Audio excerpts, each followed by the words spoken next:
So this is my big car. So ഇത് muse ഞങ്ങളുടെ വീട്ടിലെ കുട്ടിക്കാറ്. ഒരു മാസവും ഏകദേശം 20-23 ദിവസമേ ആയിട്ടുള്ളൂ പക്ഷെ നമ്മുടെ വീട്ടിലെത്തിയിട്ട്. ഇപ്പം നമ്മൾ വണ്ടി കയ്യിലെത്തിയിട്ട് 600 കിലോമീറ്ററോളം നമ്മളെ വണ്ടി ഓടിയിട്ടുണ്ട്. 2 മാസത്തിനടുത്ത് യൂസേജും വന്നിട്ടുണ്ട്. അപ്പോൾ വലിയ യൂസേജ് ഒന്നുമില്ല. ഞങ്ങൾ വല്ലപ്പോഴൊക്കെ വണ്ടി കൊണ്ട് ഇറങ്ങുന്ന ആൾക്കാരാണ്. അപ്പോൾ നമ്മുടെ ഒരു ലോങ് ടേം യൂസ് റിവ്യൂ എന്ന് വേണമെങ്കിൽ പറയാം. ലോങ് ഒരുപാട് ലോങ് അല്ല, ഒരു 1.5 months യൂസ് ചെയ്തിട്ടുള്ള ഫസ്റ്റ് സർവീസ് കഴിഞ്ഞ ഒരു വണ്ടിയാണ്. അപ്പോൾ അതിന്റെ ഞങ്ങളുടെ ഒരു യൂസർ എക്സ്പീരിയൻസും വണ്ടിയെ കുറിച്ചുള്ള വിശേഷങ്ങളും നിങ്ങൾക്ക് ഈ വണ്ടി വേണ്ടതാണോ എന്ന് നമുക്ക്, അതെ, നിങ്ങൾക്ക് ഈ വണ്ടി ആപ്റ്റ് ആണോ എന്ന് ഞങ്ങളുടെ ഒരു എക്സ്പീരിയൻസ് കൊണ്ട് നിങ്ങൾക്ക് മനസ്സിലാക്കാൻ പറ്റുമെങ്കിൽ അതും ആണ് ഈ ഒരു വീഡിയോയിൽ ഷെയർ ചെയ്യുന്നത്.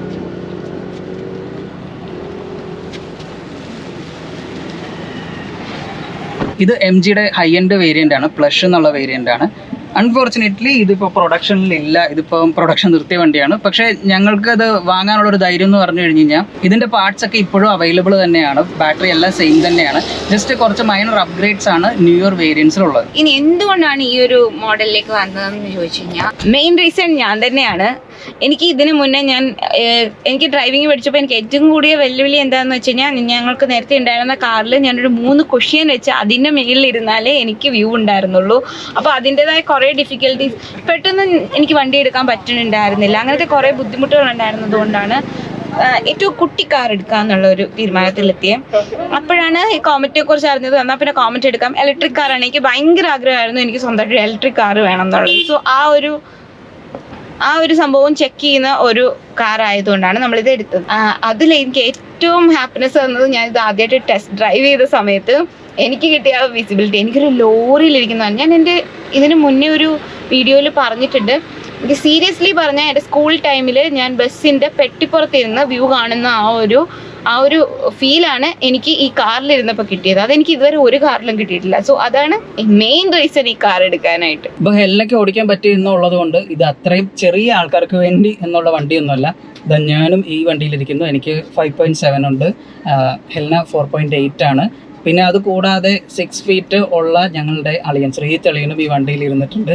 അപ്പോൾ തല ഇത്തിരി ഹൈറ്റ് ഉണ്ടാവും, പക്ഷേ സ്റ്റിൽ അത് മുട്ടാൻ പോകുന്നില്ല. അപ്പോൾ കമ്പാരിറ്റീവ്ലി വണ്ടിയിൽ ഏത് ഹൈറ്റിലുള്ള ആൾക്കാർക്കും ഇരിക്കാൻ പറ്റും എന്നുള്ളതൊരു ഫാക്ട് തന്നെയാണ്. അപ്പോൾ അതൊരു സ്പേഷ്യസ് ലെവലിൽ നോക്കുമ്പോൾ അത് ഭയങ്കര ഒരു ബെനിഫിറ്റാണ്. അത് എല്ലാവർക്കും, അത് ഞങ്ങളുടെ ഒരു എക്സ്പീരിയൻസ് തന്നെയാണ്. ഇതെല്ലാം ഞങ്ങൾ ടെസ്റ്റ് ചെയ്തിട്ടാണ് പറയുന്നത്. നമ്മൾ വെള്ളം ചേർക്കുന്ന പരിപാടികൾ മാക്സിമം ഒഴിവാക്കിയിട്ട് ഒരു ഹോണസ്റ്റ് ഒപ്പീനിയൻ തന്നെയാണ് പറയാൻ ഉദ്ദേശിക്കുന്നത്. അപ്പോൾ ആ ഒരു ലെവലിൽ ഞങ്ങളത് വണ്ടി ഓക്കെ ആയിരുന്നു. പിന്നെ അത് മാത്രമല്ല, ഈ കാർ കാണുമ്പോൾ ഭയങ്കര ചെറിയ കോമ്പാക്ട് കാറായിട്ട് തോന്നും. അല്ല, ശരിക്കും ഇതിന് നല്ല സ്പേസ് ഉണ്ട്. ഉള്ളിലിരിക്കുമ്പോൾ ലെഗ് സ്പേസ് ഒക്കെ നല്ലോണം ഉണ്ട്. അത് ഫ്രണ്ടിലത്തെ കാര്യം മാത്രമല്ല, ബാക്കിലിരിക്കുമ്പോഴും നല്ല സ്പേസ് ഉണ്ട്. അതുകൊണ്ട് നമുക്ക് ഒരു കുട്ടി കാറിലിരിക്കുന്ന പോലെ അകം തോന്നൂല. അകത്തിരുന്ന് കഴിയുമ്പോൾ നമുക്കൊരു നോർമൽ കാറിലിരുന്ന ഒരു ഫീൽ നമുക്ക് കിട്ടുന്നുണ്ട്. ചാട്ടവും ഒക്കെ ആണെങ്കിലും ഒട്ടും അറിയില്ല. ഗട്ടറൊക്കെ ചാടുമ്പോഴും ബാക്കിലിരിക്കുന്നവർക്ക് നല്ല സ്മൂത്ത് ആയിട്ടിരിക്കാൻ പറ്റും. ഞാനും ബാക്കിലിരുന്നൊക്കെ യാത്ര ചെയ്തതാണ്. അപ്പോൾ അതൊക്കെ എനിക്ക് നല്ല എക്സ്പീരിയൻസ് ആയിരുന്നു. നമുക്ക് പൊതുവെ ഫ്രണ്ടിൽ തന്നെ സീറ്റ് ബെൽറ്റ് ഇടാൻ മടിയുള്ള ആൾക്കാരാണ് മലയാളികൾ എന്ന് എനിക്ക് തോന്നിയിട്ടുണ്ട്.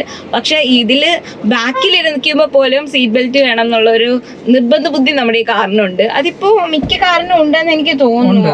ഇതിലാണെങ്കിലും വണ്ടി കിടന്ന് കരയും. എനിക്ക് ആദ്യം ഫസ്റ്റ് കാർ കണ്ടപ്പോൾ എനിക്ക് ഒരു കൺവെൻഷണൽ തിങ്ങിൽ നിന്ന് ഇല്ലാത്ത ഒരു സാധനം എന്ന് പറഞ്ഞാൽ ഇതിന്റെ ഡാഷ് ആയിരുന്നു.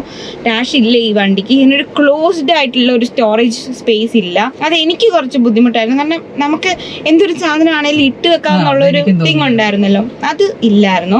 എല്ലായിടവും കുഞ്ഞു കുഞ്ഞു പോക്കറ്റ്സ് പോലത്തെ സ്ഥലങ്ങളാണുള്ളത്. ഇപ്പോൾ അത് യൂസ്ഡ് ആയി, ഫോണൊക്കെ വെക്കാനും ഇപ്പോൾ വലിയ കുഴപ്പമില്ല. പക്ഷെ ആദ്യം എനിക്കത് കുറച്ച് ബുദ്ധിമുട്ടായിരുന്നു. പിന്നെ ഞങ്ങൾ വണ്ടി എടുക്കാനുണ്ടായ മറ്റൊരു പ്രധാനപ്പെട്ട കാരണം എന്ന് പറയുന്നത്, ഈ വണ്ടി ഞങ്ങൾക്ക് കറക്റ്റാണ്, സ്യൂട്ടാണ് എന്നുള്ളത് കൊണ്ടാണ്. കാരണം ഇതൊരു കുഞ്ഞ് ഫാമിലിയെ സംബന്ധിച്ചിടത്തോളം ചൂസ് ചെയ്യാൻ പറ്റുന്നൊരു വണ്ടിയാണ്. അതല്ല, ഇപ്പോൾ നമ്മളൊരു സിറ്റി ലൈഫിൽ, ഒരു സിറ്റി ട്രാഫിക്കിൽ ഓടിച്ചുകൊണ്ടിരിക്കാൻ പറ്റുന്ന, വളരെ സിമ്പിളായിട്ട് മാനേജ് ചെയ്യാനും കൈകാര്യം ചെയ്യാൻ പറ്റുന്ന ഒരു വണ്ടി എന്നുള്ള നിലയ്ക്ക് കോമറ്റ് സൂട്ടാണ്. പിന്നെ ഞങ്ങളെ സംബന്ധിച്ചിടത്തോളം ഞങ്ങൾ യാത്ര ചെയ്യുമ്പോൾ ഞങ്ങൾ ചെയ്യുന്നതെന്ന് വെച്ച് കഴിഞ്ഞാൽ ബാഗ് സംഭവങ്ങളെല്ലാം എടുത്തിട്ട് നേരെ ബാക്ക് സീറ്റിലേക്ക് ഇടും. എന്നിട്ട് ഞങ്ങൾ യാത്ര ചെയ്യും. അപ്പോൾ നമുക്ക് ആവശ്യമുള്ളതൊക്കെ അവിടെ നിന്ന് എടുത്ത് ഉപയോഗിക്കാമല്ലോ. അങ്ങനെ അതുകൊണ്ട് തന്നെ ഞങ്ങൾ ഇതിൻ്റെ ഡിക്കി സ്പേസ് അല്ലെ ബൂട്ട് സ്പേസ് ഞങ്ങൾ ഒട്ടും യൂസ് ചെയ്യാറില്ല. ഞങ്ങളെല്ലാം ഞങ്ങളുടെ കയ്യെത്ത് ദൂരത്തെ സാധനങ്ങൾ വെക്കുന്ന ആൾക്കാരാണ്. അപ്പോൾ ആ ഒരു ഇതെല്ലാ കാര്യങ്ങളും വെച്ച് നോക്കുമ്പോൾ ഞങ്ങൾക്ക് ഈ വണ്ടി ഭയങ്കര പെർഫെക്റ്റ് ആണ്. അത് മാത്രമല്ല, ഇതിന് മുന്നേ നമുക്ക് ഉണ്ടായിരുന്ന കാറിന് ഇഷ്ടംപോലെ ഡിക്കി സ്പേസ് ഉണ്ടായിട്ടും നമ്മളത് യൂസ് ചെയ്തിട്ടില്ല. 1.5 വർഷത്തോളം ആ കാർ നമ്മുടെ കയ്യിലുണ്ടായിരുന്നു, നമ്മൾ ഉപയോഗിച്ചിട്ടില്ല. സോ അതൊരു അൺനെസസറി ആയിട്ടുള്ള സാധനമായിട്ടാണ് ഞങ്ങൾക്ക് തോന്നിയിട്ടുള്ളത്. അതുകൊണ്ട് ഇതിന് ഡിക്കി കുറവാണ്, ഭയങ്കര കുറവാണ്, അല്ലെങ്കിൽ ഇല്ലെന്ന് തന്നെ പറയാന്നുണ്ടെങ്കിൽ നമ്മളത് മാറ്റർ ആക്കാത്ത ഒരു ഫീച്ചർ ആയതുകൊണ്ടാണ് നമ്മളത് കെയർ ചെയ്യാറുള്ളത്. പക്ഷെ നിങ്ങളുടെ ഒരു ഹ്യൂജ് ട്രിപ്പ് പോകുന്ന, ഫാമിലി ആയിട്ടൊക്കെ ട്രിപ്പ് പോകുന്ന ആൾക്കാരാണെങ്കിൽ ഈ കാർ ഒരിക്കലും നിങ്ങൾക്ക് പറ്റില്ല.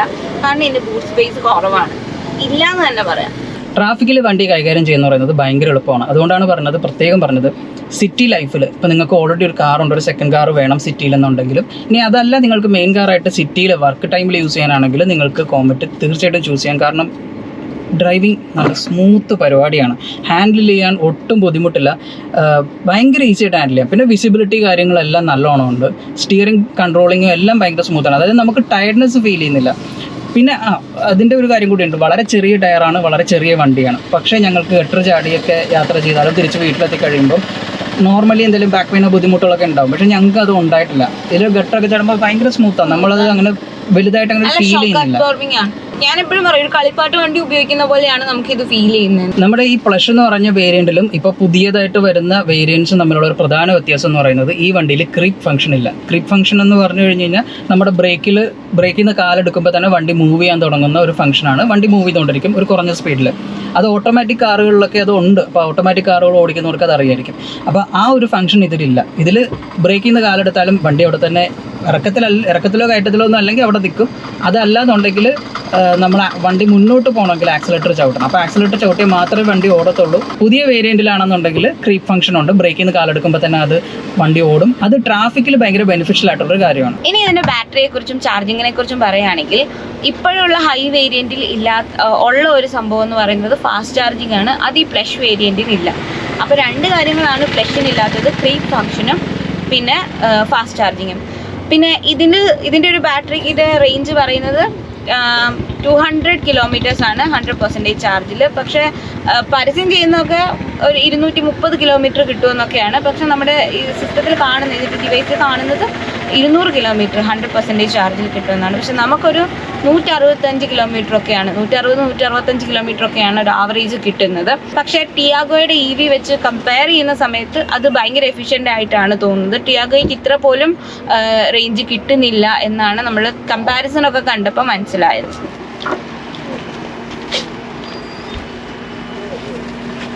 എനിക്ക് ആരുടെങ്കിലും